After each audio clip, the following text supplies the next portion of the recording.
Hey, welcome back. Today we're doing part two of the questions you can't ask. So this would be the questions in part one that I could not ask my therapist, and Kat gave me some incredible insight. Today we're going to do a little flip flop. We're going to switch roles, and these are the 10 questions that she cannot ask her client. So welcome to Therapy Unlocked, where we talk about all things therapy. And now I'm going to kick it over to my sister, who is going to do a brief disclaimer. Kat, take it away. Right. So I am a professional, but I'm not your professional. So nothing that we're going to talk about today should be taken as medical, legal, or otherwise advice. This podcast is purely for education and amusement. That is it. The disclaimer. Reminder, this is for your amusement and education. It is also how I would like to become famous and make a whole lot of money. So if you could like, follow, subscribe, repost, show your grandma, I would be just absolutely delighted. But now that we've got the boring stuff out of the way, Katrina, a incredible professional, is going to ask myself, an incredibly mentally ill person, 10 questions that you cannot ask your client. What's number one? I don't know that these are like ever asked, but they're definitely like I'm curious about, and maybe they're not relevant to ask. So here's number one. Do you believe in aliens? Yeah. Also, I'm pretty sure they're here and nobody seems to care. I have asked almost everyone I know, hey, did you hear about the aliens? And they're like, yeah, I got work to do. Right. The portals in Miami and the drones coming out of the ocean. There's drones, yeah, like, hey, so yeah, I am pretty sure the aliens are here. If the aliens are watching, please like, subscribe, and share. Yeah, I definitely believe aliens. Absolutely. Okay, go ahead. Go All ahead. right. And then this is a little bit deeper. Are you sure you're in love with her, him, or them? That is deep. You can't ask that. You can't say, "Are you sure you're in love with them?" Like, are you sure? I got you. Yeah, like, do you like? Are you sure? Yeah. So I'll just give you my answer from when I'm sure my therapist really wanted to ask that question before the utter implosion of my very dramatic marriage, which I'm sure we'll talk about soon. But that said, no, I absolutely was not sure. At that point in time, I can even think in my head of a specific a specific question that my clinician at the time asked me that essentially made me think that. You guys are great at the slight wiggle around on those words, which is no, I'm not sure, and that's why I'm here. I need to figure out. I think if you want to know if you love someone else, you need to know yourself. And so there's very little reason to go to therapy if you already know yourself, if you know everything about yourself. I was there for answers to figure out what was going wrong in my day-to-day life. And I think that might be a reason that a lot of people show up in that office or show up on that screen, because they have no idea. They don't know if they love the person they're with, because they don't know if they love them. They don't know if they love anything. So yeah, solid question. Are you sure? Absolutely not. In fact, I would even say it's pretty difficult. It's pretty difficult to make absolute statements in general.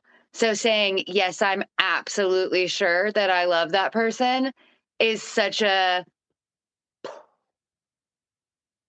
divorce rate is 50%.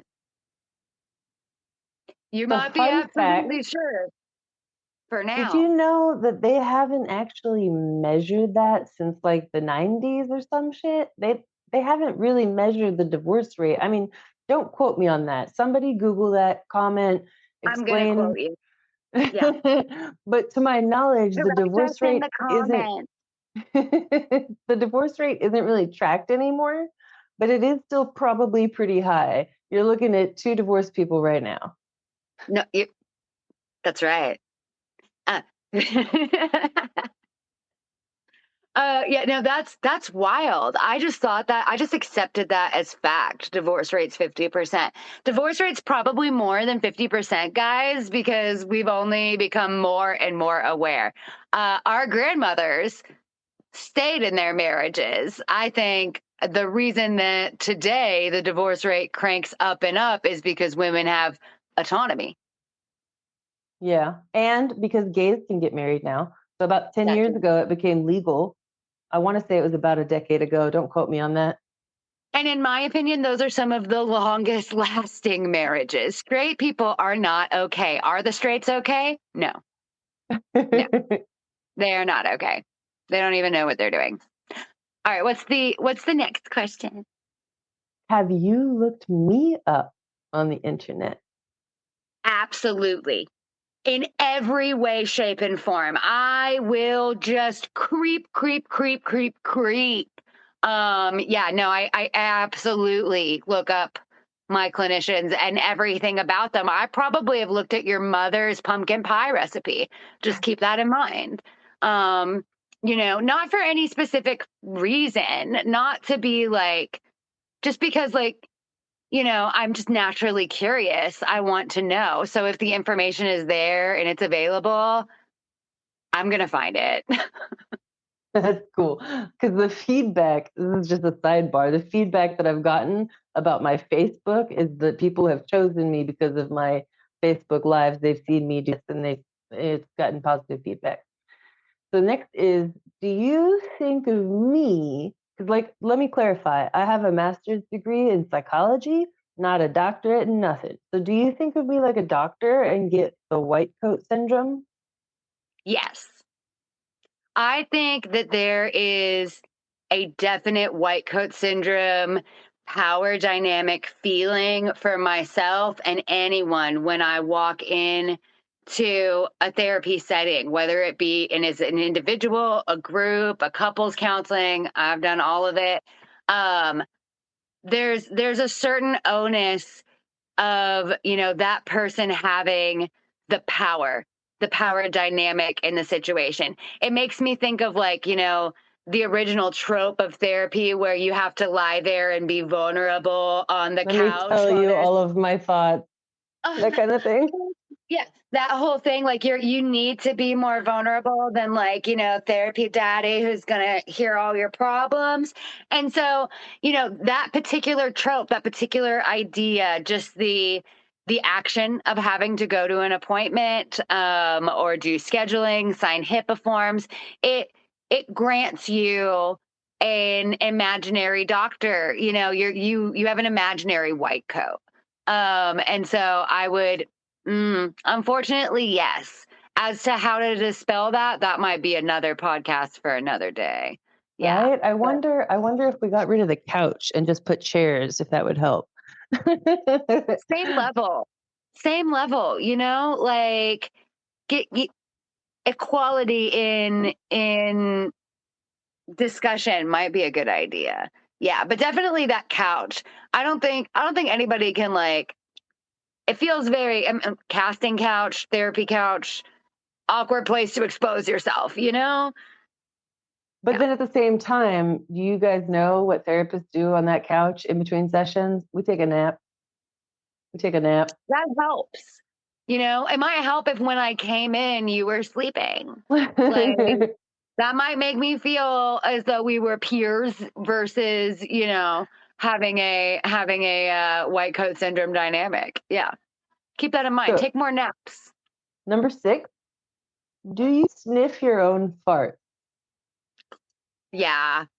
Yeah. I mean, not willingly. Like I don't fart and then sniff the fart. Like that would be a little bit weird. But I mean, it's Well, follow around. up. Have you ever Dutch ovened anyone, or do you know what that is? No, and I think that's the meanest thing that somebody can do to someone else. I do. I think it's so mean. Anytime somebody will fart humor is a particular ick for me. So if someone were to fart at me, it's only happened a handful of times, I feel like that's almost equitable to being like, will you please punch me in the face? Like Mm, because when you fart, poo-poo particles come out into the air That's and they fly unsanitary. around. And like, I don't know about you, but I'm not accepting anybody's poo-poo particles. That's not happening. You wouldn't should on anyone. I would not on anyone, you know? So do I smell my own farts? Yes, because you don't really have a choice. Have I ever Dutch ovened anyone? Absolutely not. Have I been Dutch ovened? Yes. Me And too. a follow up, like I'll even tell you, like they did get punched in the kidney, like because you did not just shit on me. Like okay, fuck you. Yeah, not a fan of that one. Okay, All question right. 7. And you can keep this to a quick yes or no if you don't feel comfortable expanding. You don't have to, but do you think won or lost in 2020? Do I think he won or lost in 2020? Oh, he lost. Cool. He lost. Bless everybody's hearts. Yeah, that's it. Come on now. There are robots, y'all. There are robots doing the counting. The robots are right. Okay, anyway, that's fine. I'll leave it at that, and everybody can hate on me in the comments, and we won't even say what Kat thinks. But just so you know, I do believe he lost, and I also believe he won this time. And I think it would be really wild if we somehow caused him to lose last time, but we couldn't get it together well enough to do it again. Okay. Yeah. Question 8. What's your cup size? Sad. It's sad. It's very pancakey. Keep in mind, y'all, these are questions she wants to ask her clients. She really sitting there and she like, hey, what's your cup size? She's not being a pervert. She's just curious, maybe a little neurodiverse as well. Okay. I am My, neurodivergent. my cup size has changed excessively because I let my children eat them. I used to be an E, and now I am a TikTok shop medium because I just TikTok gave up. shop. So like I'll go on like TikTok shop and I'm really sad because like they might take TikTok away from me and it'll break my whole heart. But like I'll go on TikTok shop and I will get these like funky bras that like crisscross and stuff. And I just like get them in a medium. And usually that works out because I mean, like I could be a D or I could be a double D. Either way, like if I'm a D, then one of them is going to be a delicious muffin. And if I'm a double D, then like one of them is like half a cup of fun. So it's a hard choice. And so I just go with like sort of a sports bra, like a medium. Yeah. I love that you shop on Temu. Okay. Uh, Number oh yeah. 9 is, Question number do 9. you enjoy indica or sativa? Yes. Yes to both. Yes. Yes, I do. I do enjoy indica and sativa for different reasons. I have chronic pain. I've had my OMA license now since they very first came out with it. And I will immediately go to an indica for a pain reliever. It's practically my Tylenol.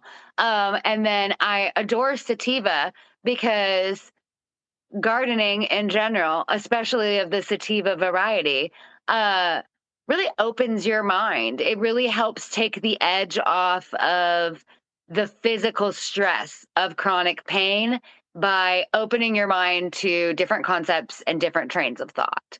So, just a flat yes to do I like indica or sativa? Mm-hmm. Follow up, is it true that indica is in the couch or like puts you in the couch?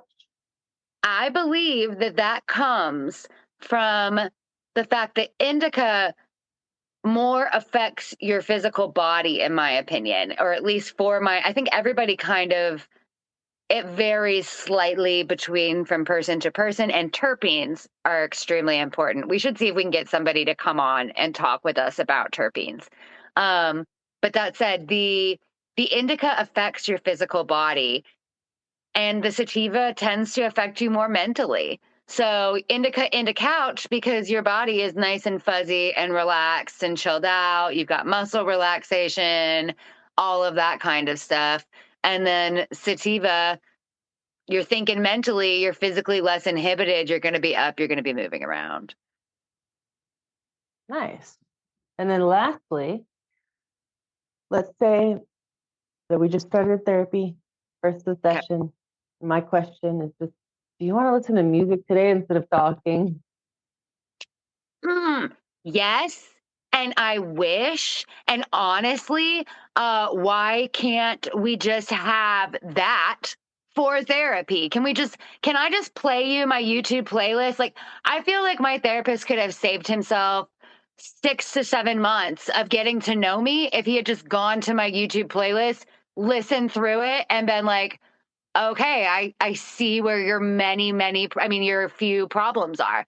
Like, that would be so much better. That would be such a good question. And like, also, we would be getting one over on the insurance companies at the same time.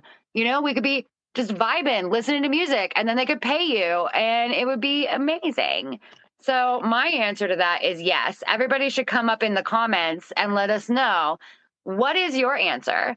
What is your answer? Can we just listen to music today instead of therapy? Do you want to do that? Let us know what you wish you could ask your clients. We have a lot of amazing new followers on the Instagram page. I would love to hear from you guys. What would you like to see on the podcast? What would you ask your client?